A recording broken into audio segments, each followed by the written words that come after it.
Good morning to each one of you. On behalf of the Bangalore Chamber of Industry and Commerce, we welcome each one of you to this session on enhancing happiness quotient. In time like this, we need to stay connected and stay positive. This session is being organized under the aegis of HR Expert Committee of BCIC. We like to specially thank Mr. Ponnappa, Chairman of the HR Expert Committee of BCIC and Vice President Employees Research Management TVS Motor for curating this session for the benefit of our members at this crucial period. The speaker for today's session are Mr. Ram Kumar Sheshu, author and founder, Born to Win Learning Services, and Ms. Deepthi Ramkumar, director, counselor, and life coach, Born to Win Learning Services. A brief profile of the two speakers. Mr. Ram Kumar Setu, in the 20 years plus experience he has spent as an ad man, he has worked on many brands such as Amul, Dr. Reddy Labs, Glasgow, Complan, Nerolac Paint, Godrej Furnitures, ITC Sundrop Oil, ICICI Bank, Reserve Bank of India, Ranbaxy, Voltas Refrigerator, Gento Bomb, and the list goes on. Ram has always been involved with two successful startups and three turnaround companies at a very senior position. After extensive research on issues that holds people back for utilizing their full potential, he, along with the senior team, wrote the Born to Win process in 2003. Approximately 1 lakh people have experienced positive change after undergoing the Born to Win process. Ram has great skills in sales, coaching, mentoring, and facilitation, designing of management, articulation and speaking in different forums, understanding business challenges, brings clarity to any situation, influencing and motivating people, go-getter and driving results, building brands, help people and understanding how opposing or conflicting forces can both work together and benefit out of situation. He is now completely driven towards building a generation of winners. Ms. Deepthi Ramkumar is a counselor and a life coach. She counsels people on behavioral change. She has been sounding board for many of the winning process of Born to Win program and she has deployed them and tweaked them to the perfection. She is one of the most experienced facilitator of the Born to Win process and has helped to drive results across the client in diverse industries. Till date, she has mentored more than 10,000 people. On the occasion of the FKCCI International Women's Day celebration, Ms. Deepthi was conferred with Achievers Award by FKCCI in recognition of her achievement in the field of social education. She is passionate and committed to making a difference in people's life. On behalf of BCIC, we express our sincere thanks to both Mr. Ramkumar Sheshu and Ms. Deepthi Ramkumar for accepting our invitation to address this important subject. We would also like to thank all the participants for joining in today's session. We would also acknowledge and thank Medrich for being a supporting partner for today's session. We request all the participants to kindly mute your mic and webcam option. This is to enhance and keep the bandwidth strong, as well as avoid any disturbance in the background. Please post your questions in the chat box only. Also be viewing the chat box for any specific instructions given by the organizer from time to time. The speakers will respond to the question during the session, and in case time do not permit, we shall bring sharing the queries to the speakers and shall revert back to you accordingly. Kindly note the organizers will be disconnecting those participants who switch on their mic or webcam despite of our frequent request. Ram sir, can I see if any of the uh,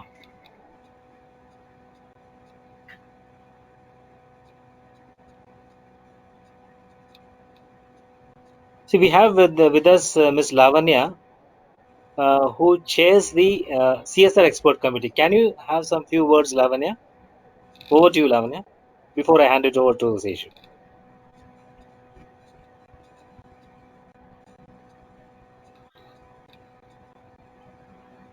Lavanya, I'd like to share some thoughts.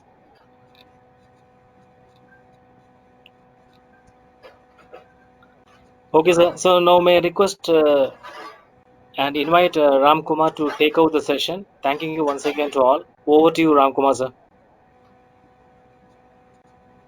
Thank you very much, Punappa. It's a pleasure and a privilege to be here and to see so many participants here, 50 of us on the call.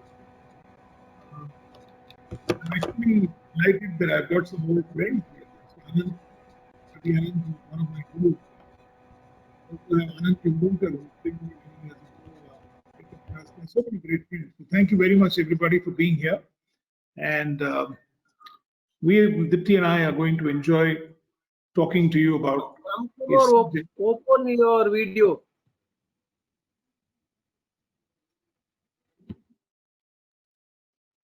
My video is on, sir. No, so Ram sir, you have to come closer to the mic, or you have to, your voice should be louder. Yeah, that's fine. Is this better? Is this better, sir? This is better, sir. Please go ahead, sir. Okay, great. So I'm delighted to be here, and it's nice. First of all, I'd like to acknowledge BCIC for having Dipti and me here. I'd especially like to thank Prithvi, Mr. Punappa, Sham, Rupa, Devesh, my good friend, for giving us this opportunity to interact and to talk with all of you. It's a very interesting time that we are at right now. And quite honestly, talking of happiness at this point of time, seems to be a very brave kind of a decision. So when we were actually putting together this subject on what we need to be speaking on, Dipti and I kind of debated it for a long time, saying that, look, seriously, happiness at this time, when nothing but nothing is going well in the world, everything is kind of, tough at this point of time.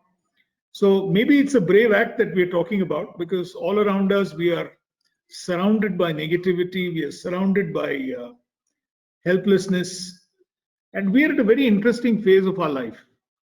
To my mind, as a student of behavior, and both of us have been studying behavior now for a number of years, I don't think ever before in the history of mankind has a collective pause button been hit the way it has been hit right now.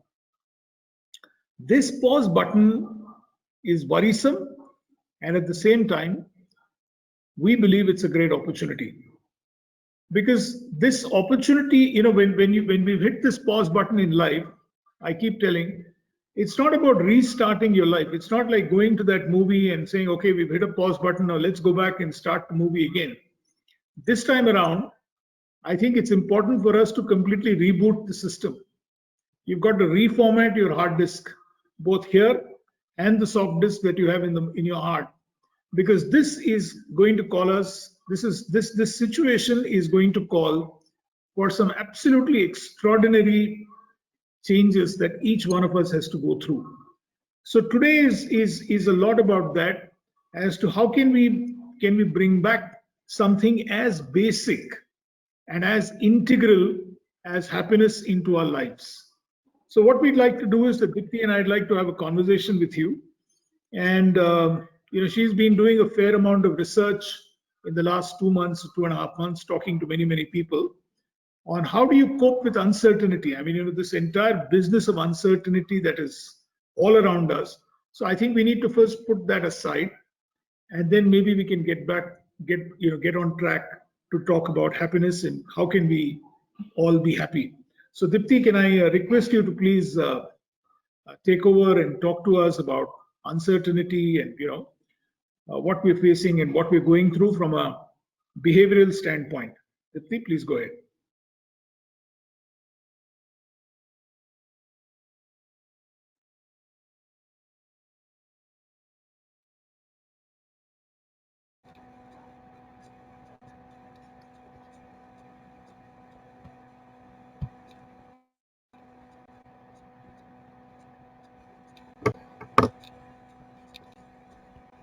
To hear. Madam, we are not able to hear you. We have not heard you from the beginning. We have not been able to hear you. Yeah. You're not hearing. No. No. Can't hear. We are not hearing you at all. Can't hear.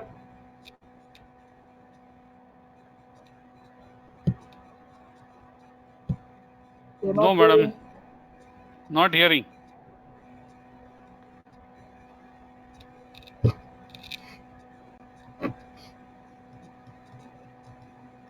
You need to put on your microphone.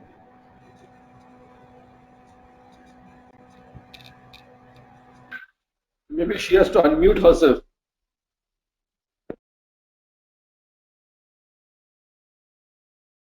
Hello? We cannot hear you.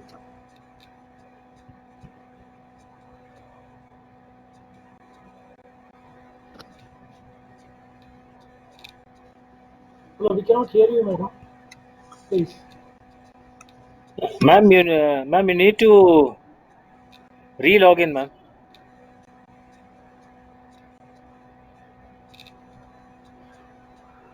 Hello.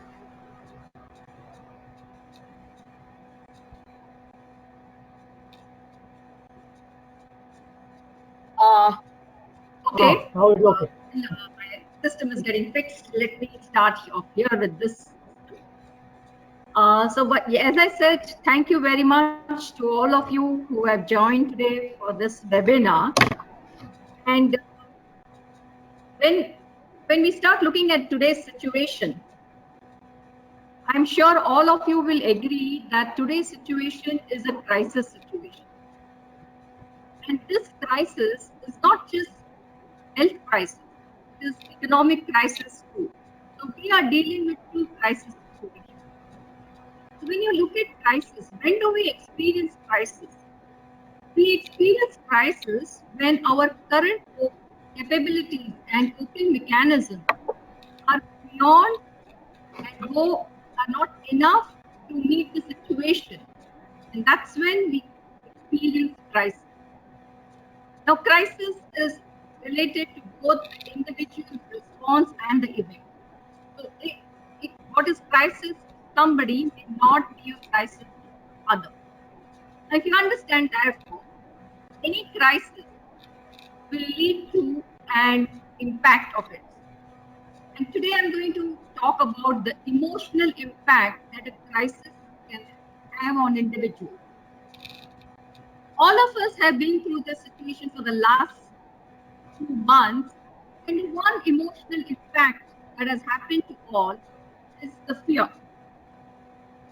Fear, anxiety, and anger. These are the three most visible impacts that has happened on the emotional side.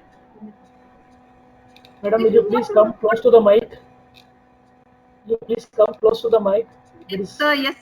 Is it okay now? No, it's okay now. Okay. Okay. So if you look at fear, anxiety, and anger, when the entire virus thing started, the first thing that we all experienced was fear and anxiety. Fear about our health, fear about our economic position. So many of us are either out of job, or the pay cuts have come in, or some of those micro industries had to stand still. And not just micro industries, even the large industries have gone through this phase and are going through this phase because the economic activity has not yet started fully. And so, not only just the demand, but the supply, both the sides are down, and therefore the obvious feeling that we all experience is fear. Fear about health and fear about when we'll be able to start working again. So this uncertainty and waiting for that uncertainty to end is creating a lot of anxiety amongst us. What is fear? Fear is a feeling and emotion about an anticipated result. So when you anticipate a negative result, then you are in the grip of fear. Now fear could be, therefore it is in the future. But the problem with fear is when you keep thinking about it, you are actually feeding the fear, and therefore it keeps becoming bigger and bigger in your mind. So when it keeps becoming bigger and bigger in your mind, it freezes you into inaction and does not allow you to move forward. That's the problem with the fear. Now, because it is in the mind, we need to do something about our mind. If you look at all these things, fear, anxiety, and anger, I'm going to share with you right now a small technique that we generally use if for a common man to address fear or an anger or an anxiety. And you may write it down if you like to. The first thing that you need to know is, what are you afraid of? What is your fear?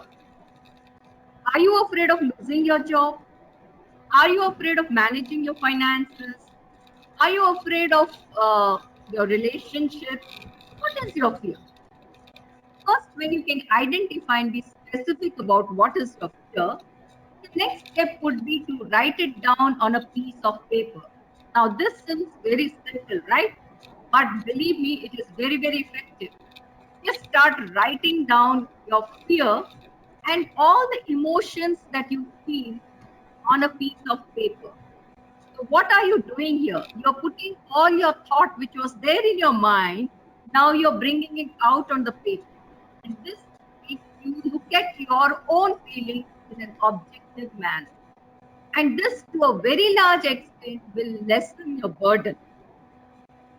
And once the burden is lessened, your mind, when your mind is clear of the cloud that is surrounding you, then you will find that you will be also open to receive any suggestions that you have. When you have done this, the next step would be to start sharing your fear or your anxiety, or if you feel anger, with somebody you trust. It is important that you should trust the person, because we don't want that person to go and gossip about you in the own world. So trust is an important factor. Now you can find this person either in the amongst your family, it could be your brother, sister, mother, father, anybody that you think, or amongst your friends. And if you think that you do not have anybody in this circle, then you can seek help from outside, from a counselor and a mentor who can help you and guide you take this. This is a very important step. Most people can resolve their issues in this particular way. Only when the matter becomes serious that you need actually a help from a psychologist or a psychiatrist. Otherwise, common man can do with talking to a counselor. Is that enough? Now, there are certain stages that you will go through when you are experiencing fear. So let me tell you what are those stages. The first stage is denial. You start denying that you ever had it. I cannot get virus. You see, I am very healthy. I do exercises. I eat the right food. I am fit. So I cannot get a virus. Now, don't be in that stage, because that can mislead you. Virus doesn't know that you are doing all these things, so it can come to you. So be prepared and mentally be ready to accept that. The first stage is denial. And that's what happened even in the economic situation. Look at when the first virus came to India, we were all in a denial stage. And therefore, all of us said that India, being a hot country and the virus does not survive about 24 degrees, cannot survive in India and we won't be impacted. But look at today what is happening. Daily, every day you have cases increasing. So that is the first stage, being denial. Once you know that you have got into the trap of it, then the next stage comes is anger. You start getting angry with everything. If you get the virus, then you start getting angry with the people who you probably thought were were without this, and probably who you think has given you the virus. So you start getting angry with them. You start getting angry with all those who don't wear masks and move freely. You start getting angry with the systems, the medical system, because they don't have infrastructure. You start getting angry with the government because they don't have proper policies and implement. So that is the second stage, the anger. And the third stage is when you find that nothing works, then you get into what you call depression. And from depression, a why me syndrome. You start thinking why this has happened to you. Why me? What have I done? What are my karmas? Why is this happening to me? So this is depression stage where you start self-pitying yourself. Now, from there, the curve starts, and that is acceptance. It is the most critical phase of any crisis situation. Is to accept that yes, you are infected, or that you are in a doldrum, or that you have to close down your unit. Whatever it is that you are doing, you need to accept. So most of the time, if you are able to identify where you are, then you can take the help immediately. But if you get into the depression, then you definitely need a help. You need a help from a counselor, or even if the depression persists, then a psychiatrist. So before you go even reach that stage, you can start re-looking, and introspection will be important here. So we start looking at it whether you're going. Now, you may not go through, but you see somebody else go through it, and start guiding that person and start giving them help or sharing. So this is how the process of entire fear and the emotions cycle goes. Now you can experience this cycle in a very in a span of half a day, or some people may take few days over each period to get out of it.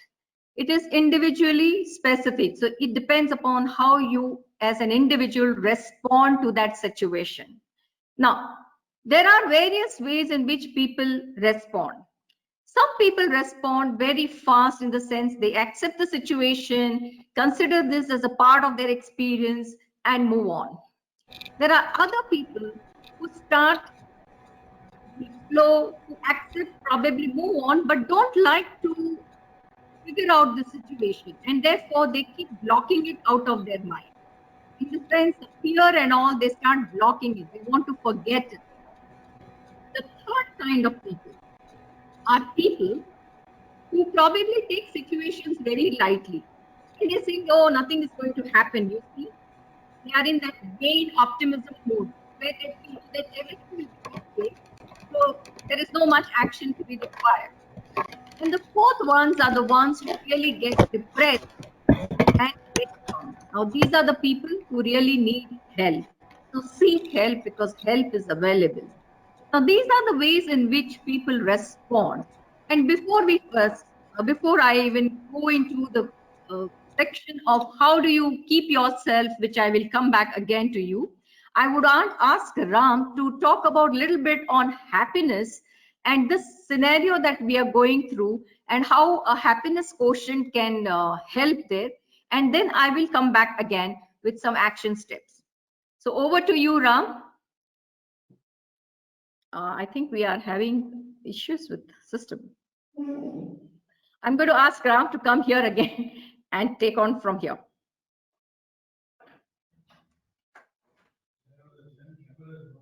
Okay, so come.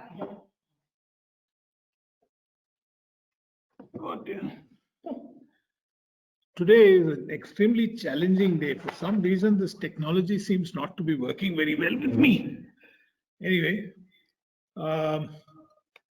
so I think, thank you, Dipti, for that talk on, what we are.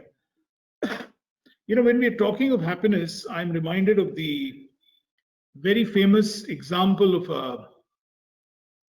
of a glass which is half full.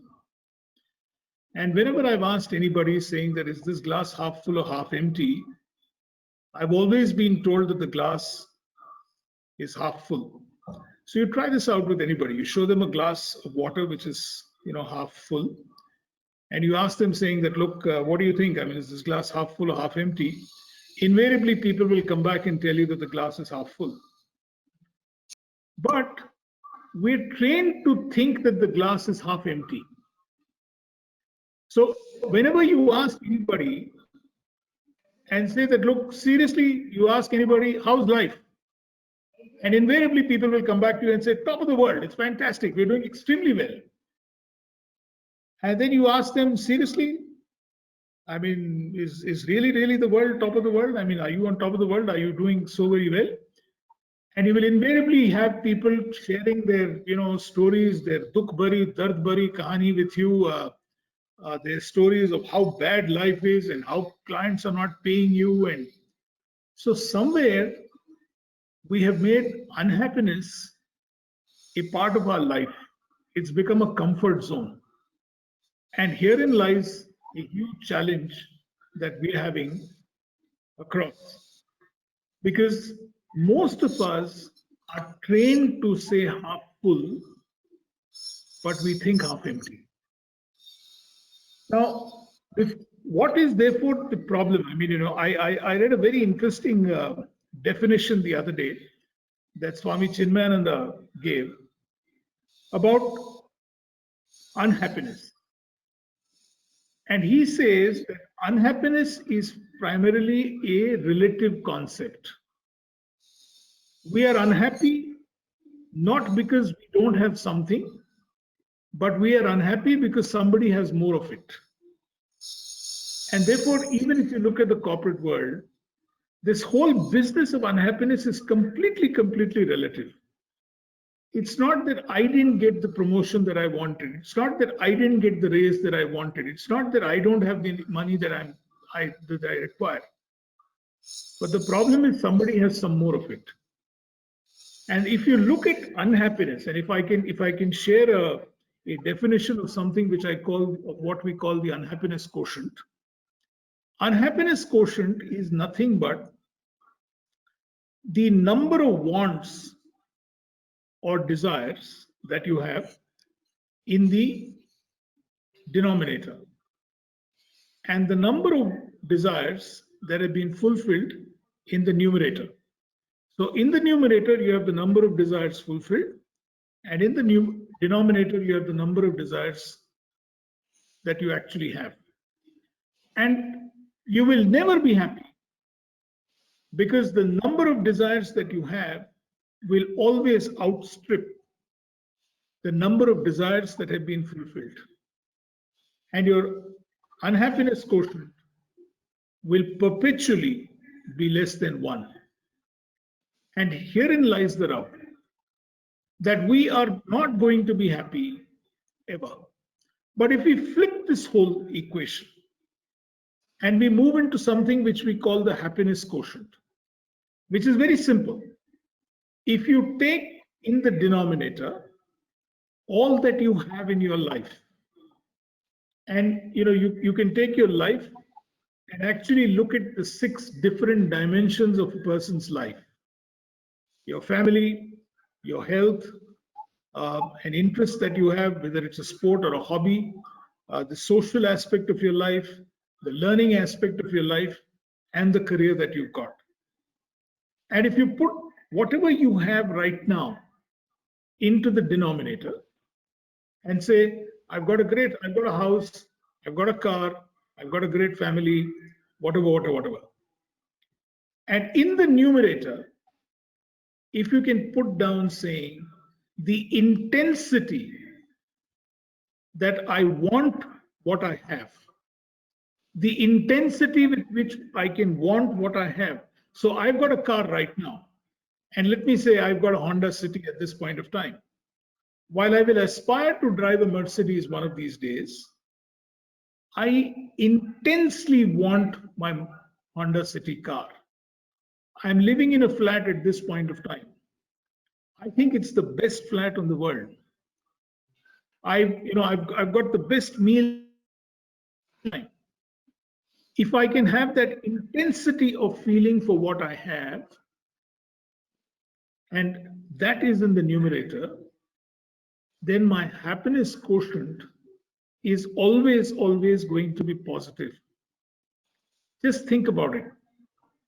We lead a life of unhappiness primarily because we are all the time looking at the unfulfilled desires, the unfulfilled wants that we have, and we put that in the denominator. And we are not really happy with whatever wants or desires that have been fulfilled. It's a completely, an equation that just doesn't make sense. I must tell you this story. There was this friend of mine who called me and said that, her son doesn't study and, a lot of problems, and he's not studying, and why don't you counsel the son, and why don't you tell him to study, and this and that and whatever. So I called the son and I asked him, I said, look, why are you not, doing what you're supposed to be doing? Why are you not studying? And he says, my mother is like that. She's kind of after me, and she's, she's somehow very, she's convinced that I'm not very good at studies. Come the exam time, and I'm talking of last year, the mother went to all the temples that you could get. We stay in a place close to Sajjan Rao Circle. There are some 8 or 9 temples there. And the mother went to all those 8 temples or 9 temples and broke all the coconuts and, prayed to all the gods and, said, God, somehow or the other, make sure that my son this time will pass. Because her whole thought was that, look, let this guy pass in the PUC exam. And the results came out. And this son got some 80% marks. And the mother was over the moon. She was completely delighted that her son had got 80%. And there was a party and, everybody was extremely happy and whatever. Within an hour, the same mother turned into extreme unhappiness. Why? Because the neighbor's daughter got 82%. And somewhere that 80%, the fact that this boy had to pass the exam, that was her only desire. And the desire that was fulfilled was that he got 80%. Now, suddenly that entire thing turned into unhappiness, primarily because of the fact that the neighbor's daughter got 82%. And this mother was extremely unhappy, very upset. She was telling her son, we should study a little more. We should answer that question, and so on and so forth. We have made unhappiness our constant companion in life. Unhappiness is a comfort zone. We want to be unhappy. We revel in being unhappy. And therefore, today more than any time before, we need to switch this whole thing and get into something which I call the happiness quotient. Start looking at what you have. Put it into the denominator. Start looking at being very intense, have a very intense feeling of wanting what you have. And you'll suddenly start seeing that life is completely different. And your happiness quotient is going to increase by leaps and bounds. Once you've got this happiness quotient going, you can really change the way you're looking at life. I am not for a minute suggesting that we shouldn't work, we shouldn't strive to achieve what we want to achieve in life. Of course you should. You must set goals, you must work towards achieving those goals. But while you're working at that, don't approach those goals with an unhappy state of mind. Approach those goals with a happy state of mind. And if you want to enhance your happiness quotient, here is the simple formula, ladies and gentlemen. Intense wanting what you have, and in the bottom, the denominator, what you actually have. And therefore, you will always find that your happiness quotient is far more than 1, and that you are now on the right path to be happy. Now, all this is fine. But how do you practice happiness on a daily basis? Is it possible for us in our personal life as well as in the corporate world? How does a CEO practice happiness with his team? How do we actually do this? Is it possible to do it? Yes, it is. For the last 15, 16 years that we've been running the Born to Win program, we've been advocating how a happy state of mind can help teams, can help individuals, families, and teams achieve far more than what they would achieve otherwise. And therefore, let me bring Dipti in and ask the simple question, Dipti. If happiness is absolute, tell me, how are we going to work a system out, okay, by which at a personal level we can get we can enhance our happiness quotient?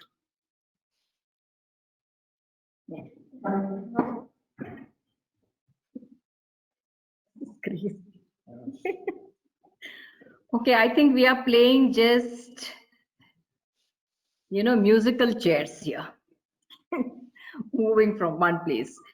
Anyway, so yes, Ram has spoken to you about happiness quotient, and wanting to, desiring and wanting what you already have. Yeah.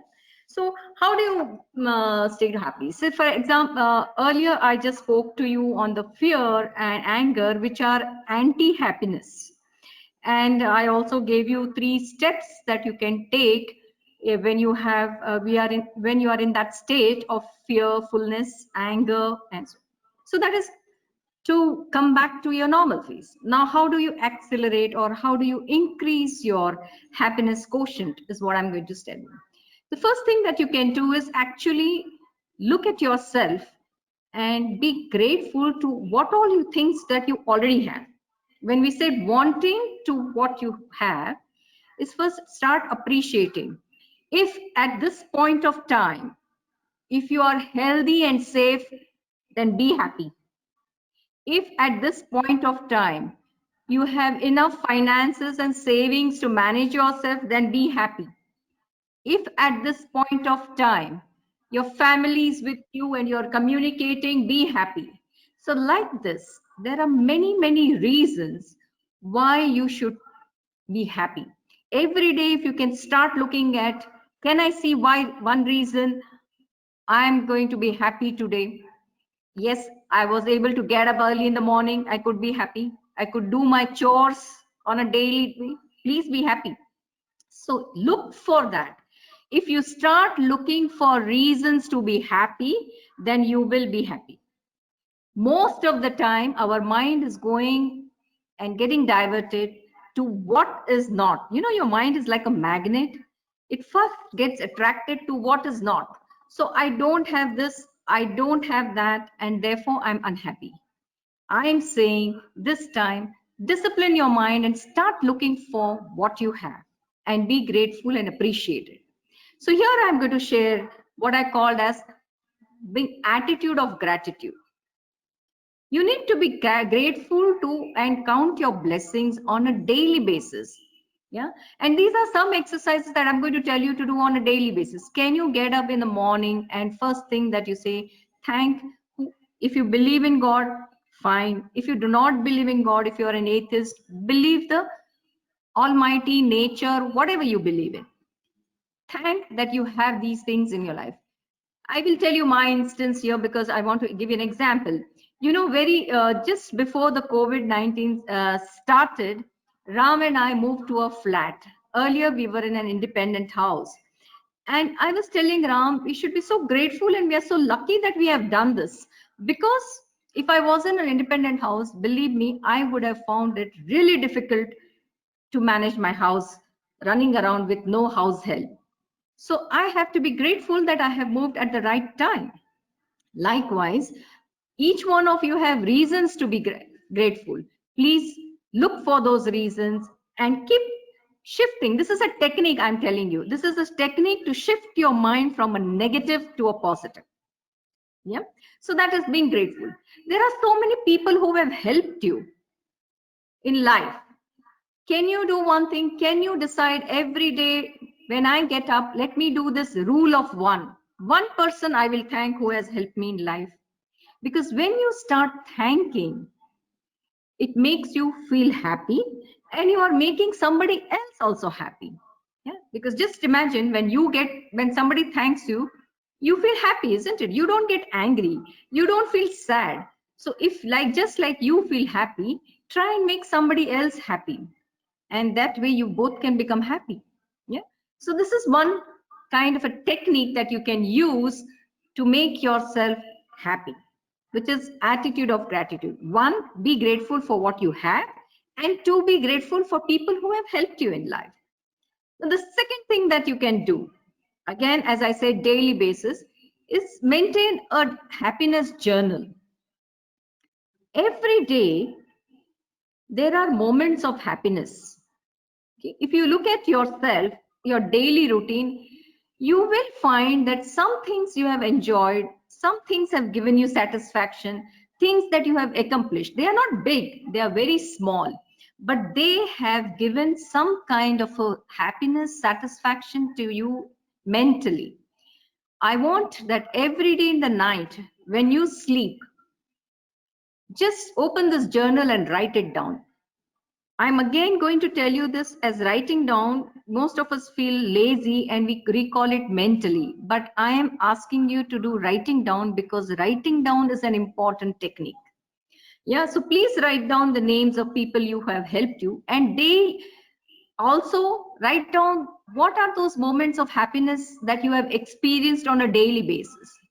For example, for me, if I am able to finish my exercises before, let's say, 7 in the morning, then I feel great and I feel happy and my day go really well.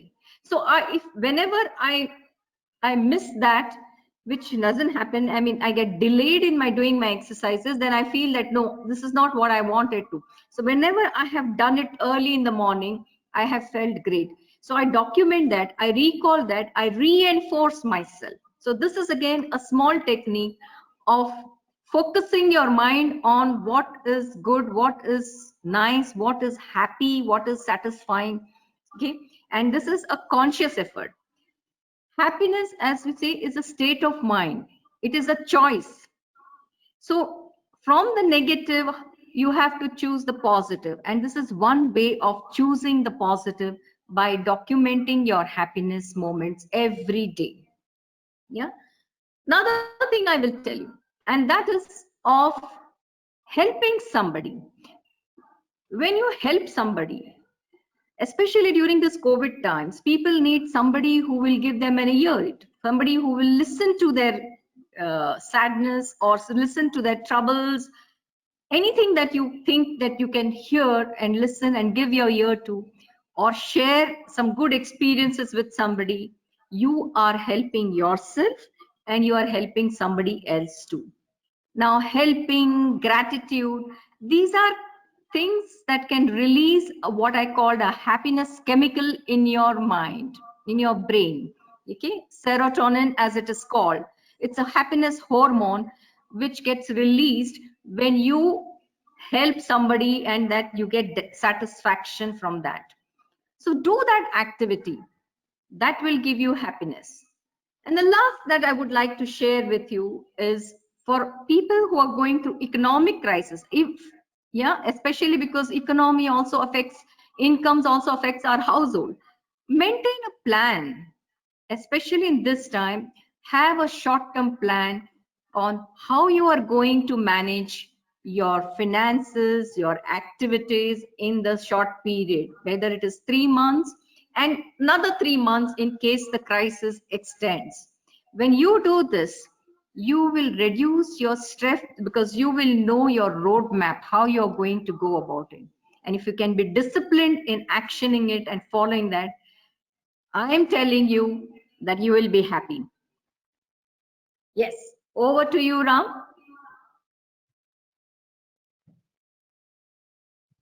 All right, great. Thank you, Dipti. That was fantastic. I've just got a chat message from Shobana Kuruvila. And Shobana, with your permission, I'll just share what you put on the chat. She says, just to share, I have a gratitude jar. I put the chits for what I'm grateful for during the day at the end. At the end of the year, you will really be surprised as to how much you'll be to be thankful for. It's a piggy bank concept and it really helps, reinforces your happiness journal. Thank you, Shobana. That's a great share. I truly appreciate that. So as Dipti mentioned, 3 important issues: documenting happiness, the attitude of gratitude, and helping others and keeping it done. Now, is it possible for us to also take this into a corporate, into our corporate lives? Can we actually run this, the enhancing happiness quotient with our employees? Can we do it, with the people that we work with? As I said, I used to be part of an advertising agency for a long time. And whenever we met, whenever we, had a meeting or whatever, the meeting would invariably start with all the things that didn't work. So forever, the room would be completely unhappy. And the only thing that people would come into the room was, whose chance is it to get, the wrong end of the stick today? But if we can change that whole thinking and start with what we call a happiness share, And if the manager, if the CEO, if the MD, if the vice president, whoever is there, if he can start every meeting with this concept saying, can we guys talk about what is making us happy? What happened yesterday that is making us happy? What are our small achievements that are making us happy at this point of time? And if you can start sharing those incidents of happiness, just imagine the kind of positivity that you would spread in the room where everybody sitting there is in a happy frame of mind. As I said earlier, if the happiness quotient is high, then you can be rest assured that a lot more will get done than not get done. So simple stuff. Can we start with this happiness share at the beginning of every meeting? And we've seen for the last 17 years, wherever this is being worked on, it has worked wonders in terms of turning around teams. This is the best team building technique that we can share with you about how you can actually start spreading happiness in the team, in the corporate world. In today's time, the second thing that we believe that can be done by all of you here who are leading companies is to please be there. Listen to people. The biggest challenge that we're having right now is the challenge of mental health. Even, I'm not talking of the extreme cases that we keep reading about in the newspapers, but I'm just talking about all those cases of mental health not being there. I'm saying today, one of the ways to increase the happiness quotient in a team is for the boss to become somebody called an active listener. Just get into a situation where you're going to listen. Don't react. Just respond. You don't have to really react to everything that is told to you. Just respond, just listen, just be there. I think that's the second thing, that's the first thing that we can do in these challenging COVID kind of times, of just being there, of listening to people, of just becoming an active listener. The second point is this. We talked about documenting happiness. If we can keep reminding our teams that this situation will also pass, it's not going to be there with us for the rest of our life. Yes, we're going through an extraordinarily challenging time. It will take us 3 months, it will take us 6 months. At this point of time, nobody seems to have any answers on what is the way forward. That's a fact of life. There are no answers coming to so many of the questions that we have. Demand is slow. We can't transport our goods. People are not buying. People are not paying. And these are all absolute facts of life. But if we as heads of the organizations can start telling people that this too will pass, we're at it, we will work on it, and we will get out of this situation. This is going to happen. And if we can keep reminding people that this is a situation that needs to be looked at, we can't ignore it, we can't hide from it, but we need to keep at it. That's the second point. The third issue on enhancing happiness quotient at this point of time is we must get into what we call a learning culture. We must start establishing a learning culture within our organizations. It's a great time for people to upskill. It's a great time for people to start learning again. And it's a great time for managers to start investing in their people and their learning. So 3 very important things, my friend. Number 1, be there. Listen to people. This is the time for managers. This is the time for CEOs. This is the time for the C-level, C-suite officers to start listening to people. This is the time for them to reinforce that we've got a great product, we've got a great service. This situation will pass. We're in it together. We will overcome it. And more importantly, to set up a learning culture within the organization. Because the more we get into a learning culture, the more people will get excited about learning and reskilling and upskilling their lives. So there you have it, ladies and gentlemen. Happiness quotient is absolute. Happiness quotient is being intensely wanting what you have and not chasing after what you want, because your desires are uncontrollable. There is this old statement, and I can see Jacob Krasa here, he'll agree with me, of Kama, Krodha, Lobha, Moha, Madam, Matsarya. The fact is that the minute you get into that entire cycle of desire, it will lead to anger, it will lead to greed, it will lead to attachment, and it will lead to more and more and more unhappiness in life. We've got to reverse that trend. Today, there's a fantastic opportunity that we've got of rebooting our lives by reformatting our thoughts, by completely, doing something which is totally different. And we can get out of this, become happy people. More than at any point of time in the evolution of man, we need now to be happy. And that happiness starts from within. We need to start being happy inside, and therefore we can start spreading happiness outside. I think Dipti and I will end our talk here, and we'd love to hear from you. We'd love to hear your experiences on how you've been happy and how you think you can become a lighthouse and spread happiness in this world. Prithvi, back to you.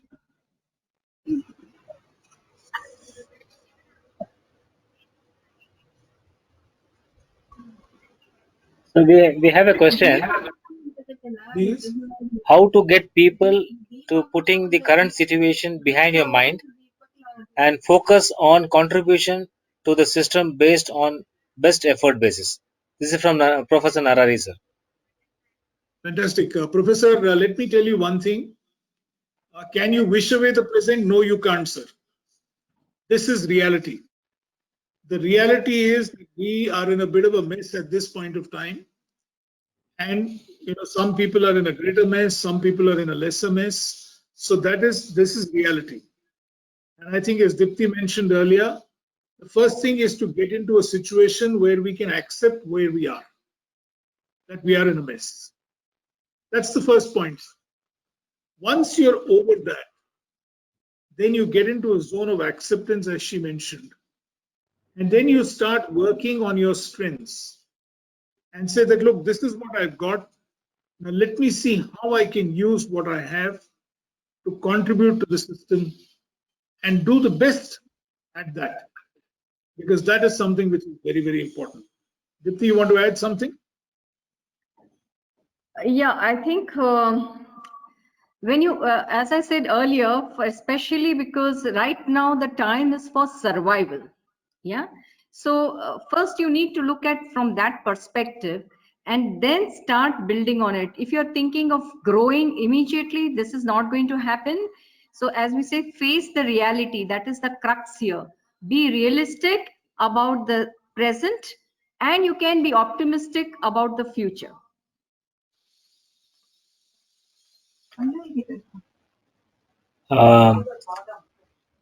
Next question is from Vijay Paul. How do we prevent negativity generated by social media, electronic media, which is playing a havoc with people's happiness? Vijay Paul, my answer to you is simple. I think we need to do a collective media detox, if you ask me. There are far too much of information that is floating around in the media. WhatsApp is a great medium. There is no doubt about that. It's fantastic to reconnect with people. Recently, thanks to WhatsApp, I am reconnecting with my classmates of 43 years ago. And it's absolutely amazing how much of fun we are having on that group, reconnecting, talking, etc., etc. Very early, we put a rule there.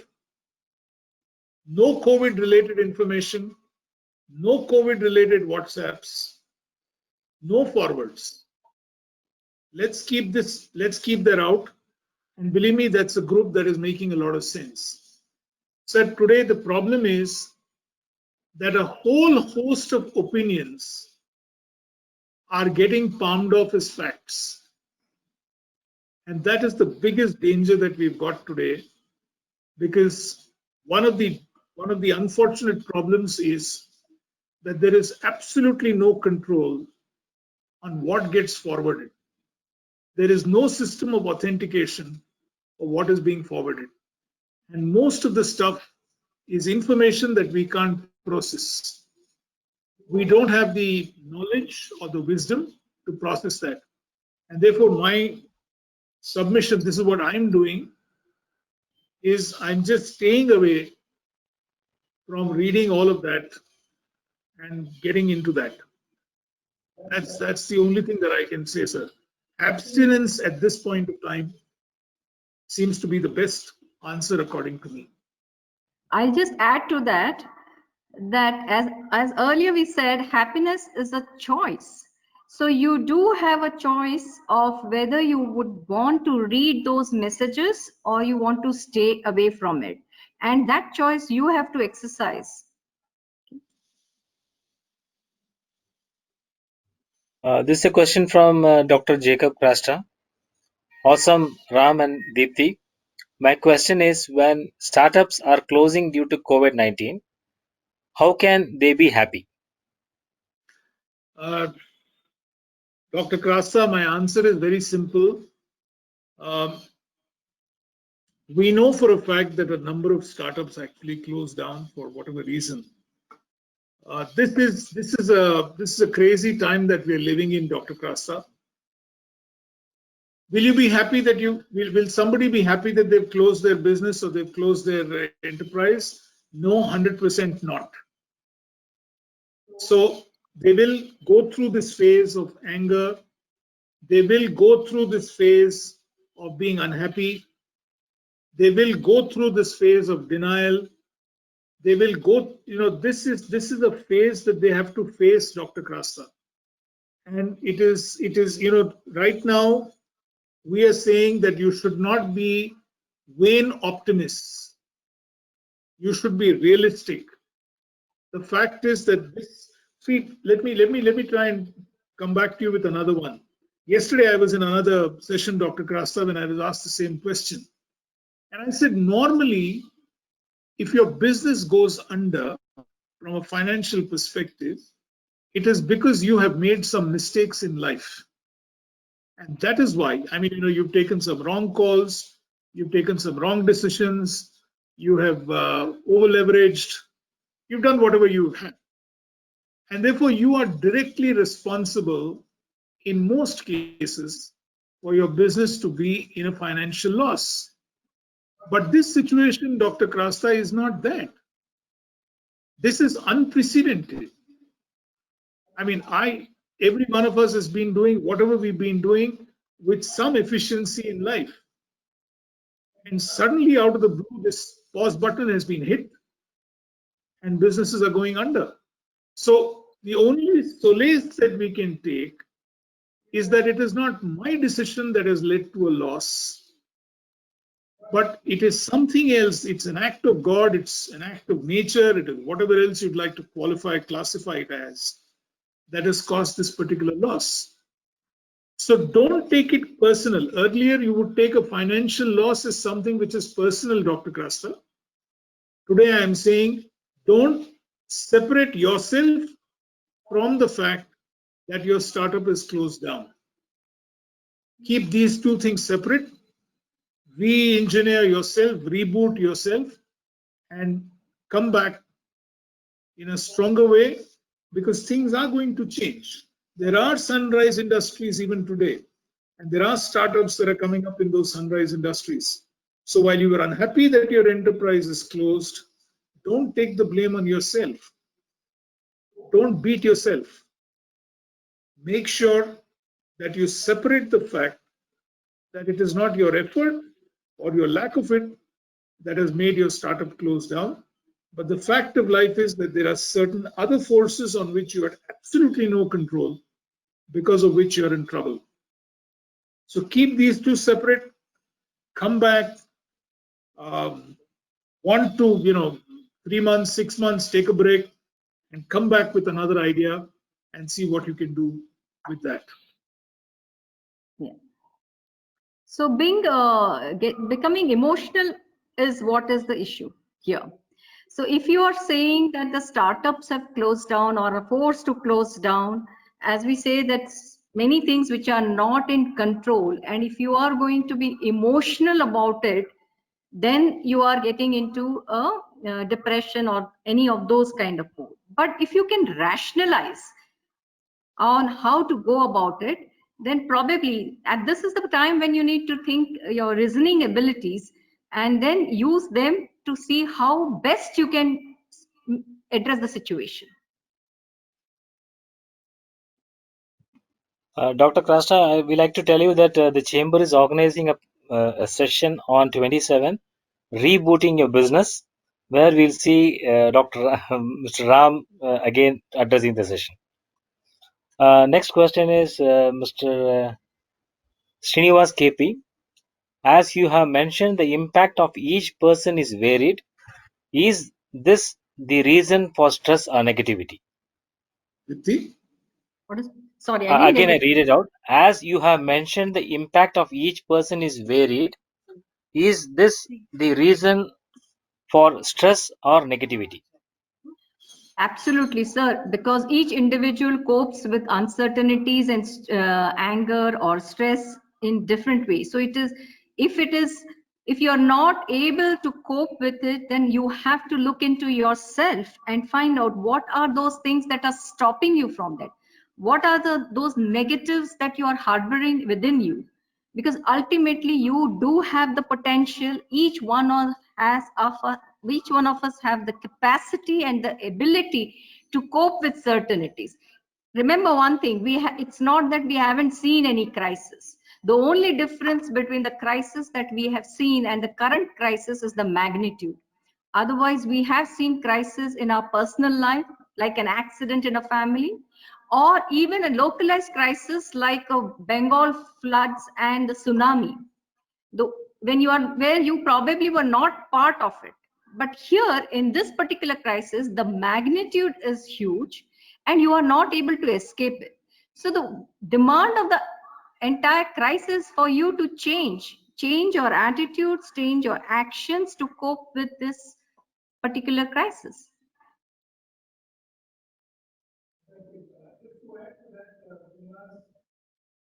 Ramsa, you want to add something?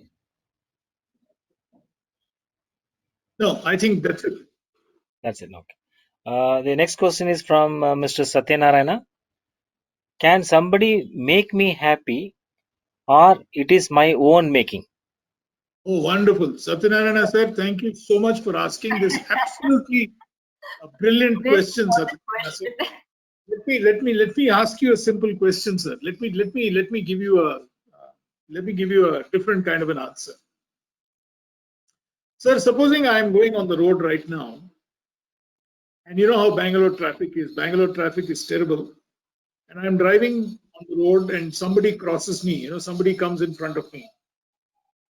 Naturally, there is an exchange of words, Satyanarayan sir. So somebody will ask the other fellow, are you blind? So let's say, that gentleman asks me saying, are you blind? Can't you see? And then in anger, I will respond in saying, I'm not blind. I think you are blind. Your father is also blind. One of those typical Bangalore responses. And that guy will turn around and say, not only that, not why my father, your grandfather is also blind. And it goes on, sir. Then there is a fight, there is an altercation. My question to everybody is simple. When did the fight start? And invariably, everybody comes back and tells me the fight started when, he shouted at you, or you shouted back, or he shouted back, and there was an altercation. I say, no, the fight didn't start there. When that gentleman asked me, are you blind? And I accepted that I'm blind, and therefore told him, not only am I blind, but your father is also blind. That's when the fight started, sir. The fight started when I accepted that I'm blind. Because some stranger on the road is asking me a simple question saying, "Are you blind?" Why should I accept that I'm blind, sir? All that I need to do at that time is to say, "Baba, sorry, carry on because I've got another important meeting to go to, or I've got some other work that I want to attend to." So the point is this, Mr. Satyanarayana, that nobody can make me unhappy in life. Nobody. It is only I who can make myself unhappy. Nobody can make me unhappy, Satyanarayana sir. It is only me who can make myself unhappy. And that's why I said, if the desires that you have are completely not under control, you will never be happy. And this is something which you have to work out. Happiness is absolute, sir. Unhappiness is relative. But if you don't make it relative and you keep happiness in an absolute zone, you will be extremely happy, Satyanarayana sir. Nobody can make you unhappy, believe me when I say this. Deepti ma'am, would you like to add? We are constantly looking for happiness from others. We believe that if XYZ behaves like this, then so what are you doing then? You are making yourself dependent on something. And when you become dependent on something, if that something is removed, then you'll be unhappy, right? And you will be oscillating like a pendulum from happy to unhappy. So the thing that you can do is just keep the remote control in your hand. You have to have the remote control to your emotion. It's not just happiness, it's about all emotions. Unhappiness, happiness, anger, everything is in your control.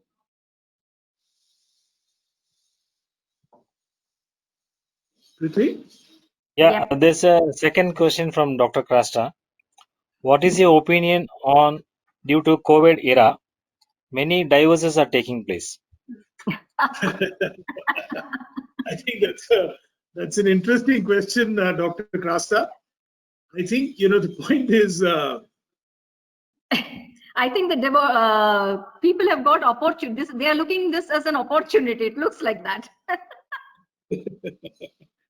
no, I think what is also happening is that, people are spending a lot more time at home.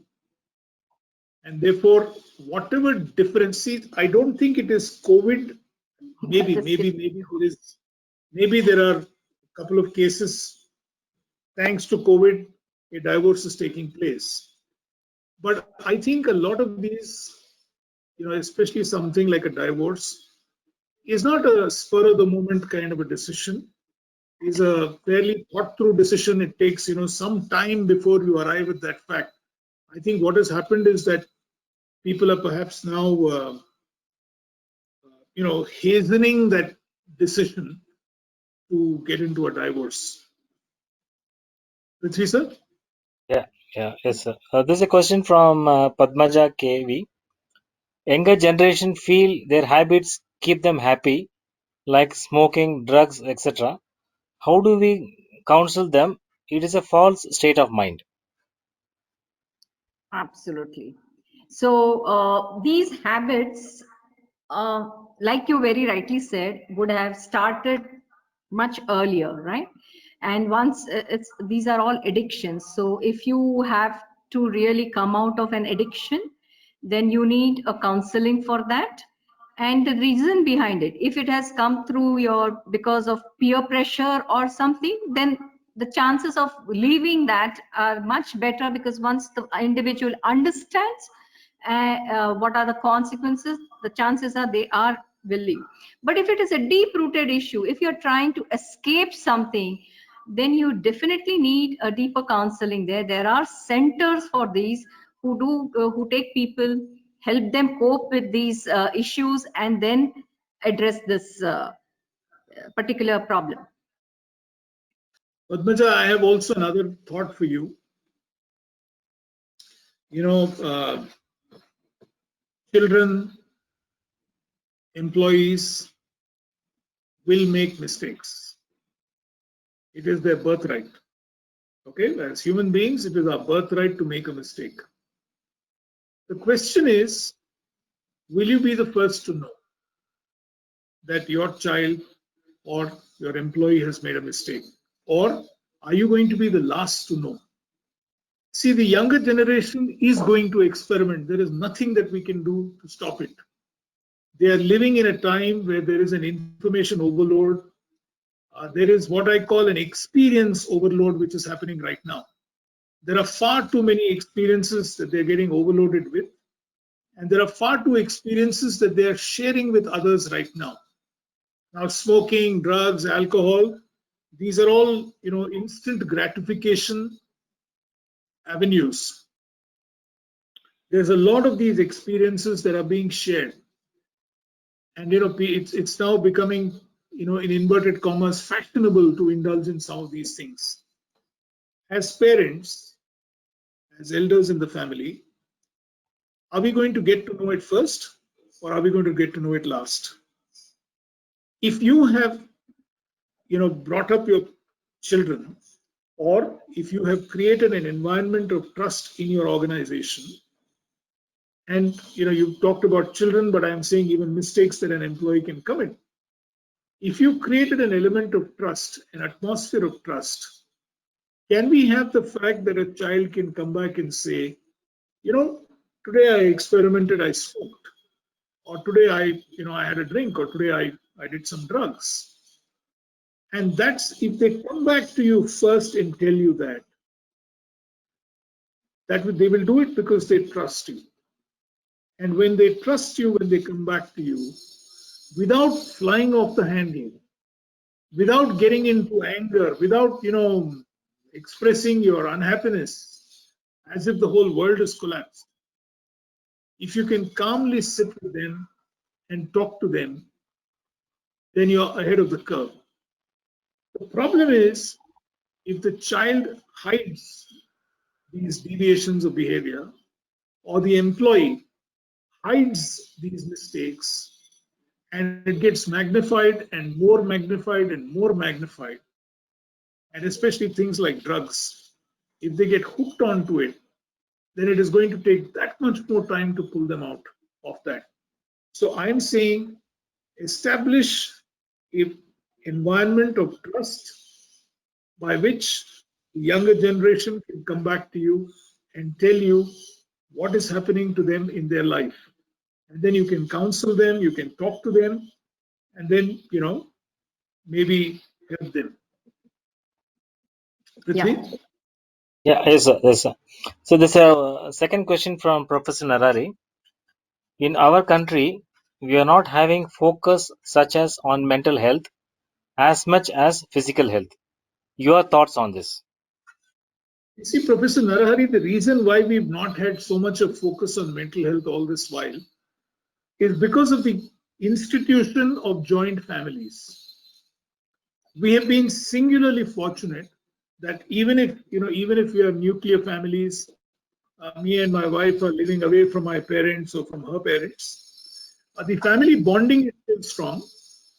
And, we'd get together and, there'd be a festival, or for instance, Maharashtra, there is a beautiful ritual that they have, that every year during the festival of Ganesha, the entire family comes together and, people are talking and stuff like that. So a lot of these turbulations, a lot of these issues were being addressed at the family level. A lot of them were. Unfortunately, that is not so right now. And therefore, especially this COVID crisis has taught us something, that mental health right now is so crucial and so important. And we are unfortunately not trained to pick up these cues. And this is the problem. In the earlier days, when we were in joint families, we had a grandmother, we had a grandfather, we had a granduncle, we had a grandaunt who were very perceptive and who could pick this up, saying, why is this child not talking? Why is this child not mixing? Why is this child not eating? And you could get some kind of address of these issues. Unfortunately, today, we now need formal mental health counseling to be brought upfront in our schools, in our colleges, in our professional institutions. And this is, to my mind, even more important than the physical health of young people.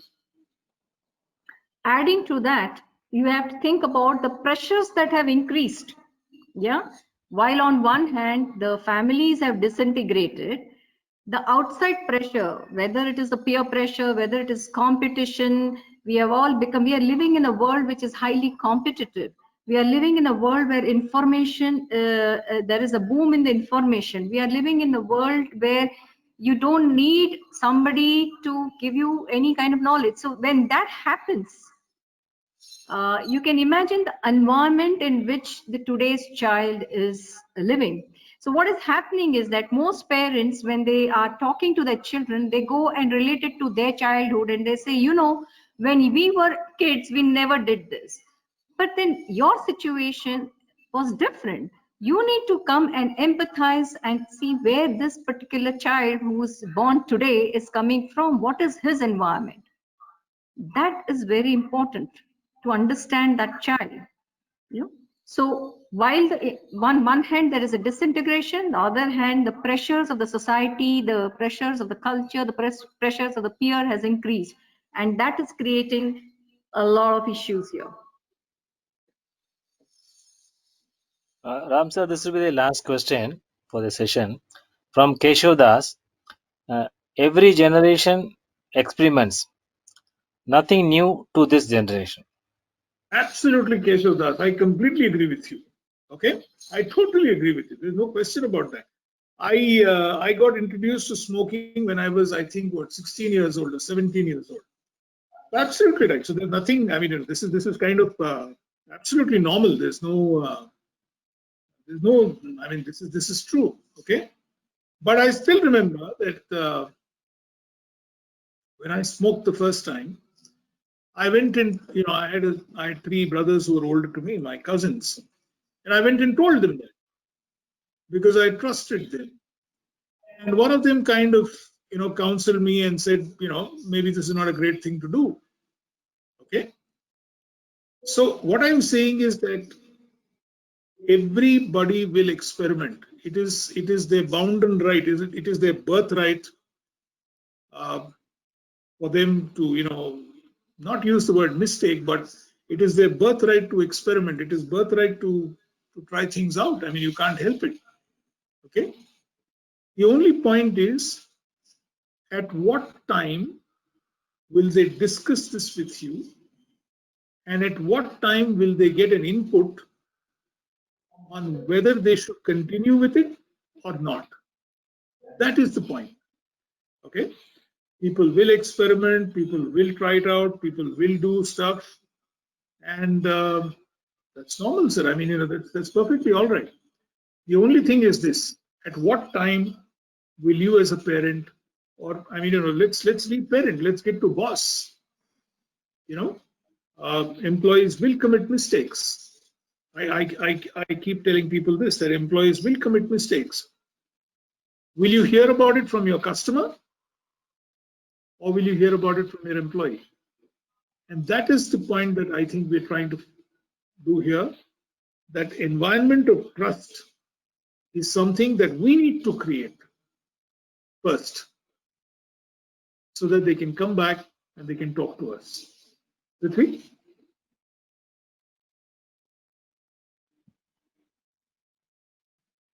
Prithvi, back to you. Yeah.